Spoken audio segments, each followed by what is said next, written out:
अब कुछ नहीं हो सकता, तुम सबका बाप आ रहा है। तुम्हारा बाप आ गया। आईपीसी की धारा 124 ए में सरकार के खिलाफ अगर भड़काऊ आप बोलते हैं या फिर लिखते हैं जिसके कारण देश में दंगे होने का डर है, वो देशद्रोह के अंतर्गत आता है। अगर कोई व्यक्ति सरकार के खिलाफ बोलने में साथ देता है, संविधान का अपमान और विरोध करता है और देश के प्रतीक चिन्ह या फिर राष्ट्रीय चिन्ह का अपमान करता है, तो ये भी देशद्रोह के अंतर्गत ही आता है।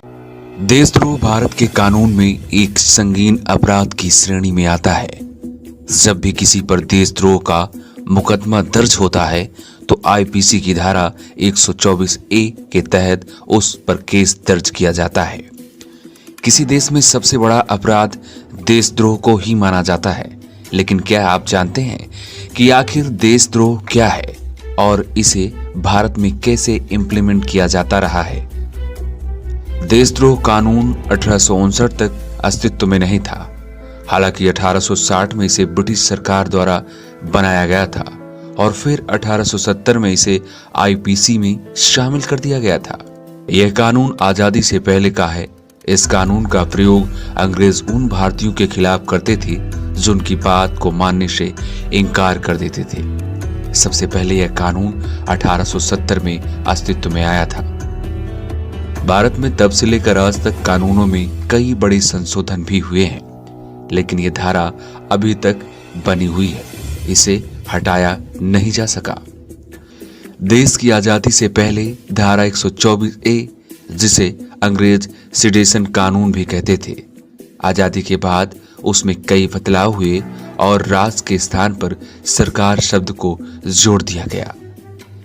इस धारा का आईपीसी में जोड़ा जाना और आजादी के बाद भी इस धारा का बने रहना हमेशा से बहस का मुद्दा भी बना रहा है। 1837 का वो दौर जब भारत में अंग्रेजों ने देशद्रोह का कानून लागू कर दिया था।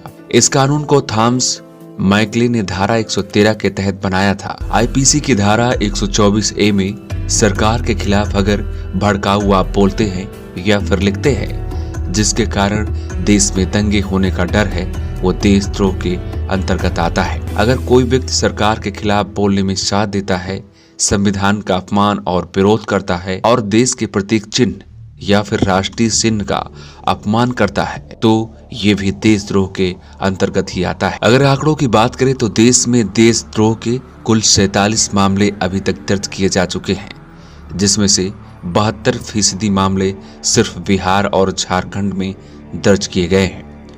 1870 में बने इस कानून का सबसे पहले इस्तेमाल ब्रिटिश सरकार ने महात्मा गांधी के खिलाफ किया था। उस समय वकीली जर्नल यंग इंडिया नाम से महात्मा गांधी के आर्टिकल लिखे गए थे जो ब्रिटिश सरकार के खिलाफ थे। इससे नाराज होकर ब्रिटिश सरकार ने उन पर देशद्रोह का मुकदमा दर्ज किया था। ये थी देशद्रोह की पूरी स्टोरी कि कैसे देशद्रोह लागू किया जाता है और कैसे इसे इम्प्लीमेंट किया जाता है।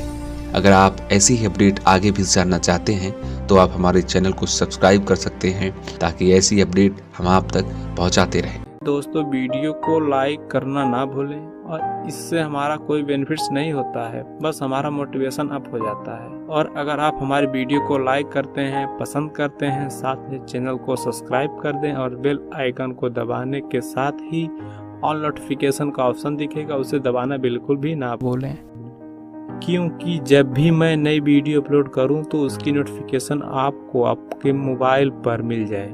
इसके लिए ऑल नोटिफिकेशन जरूर सेलेक्ट करें।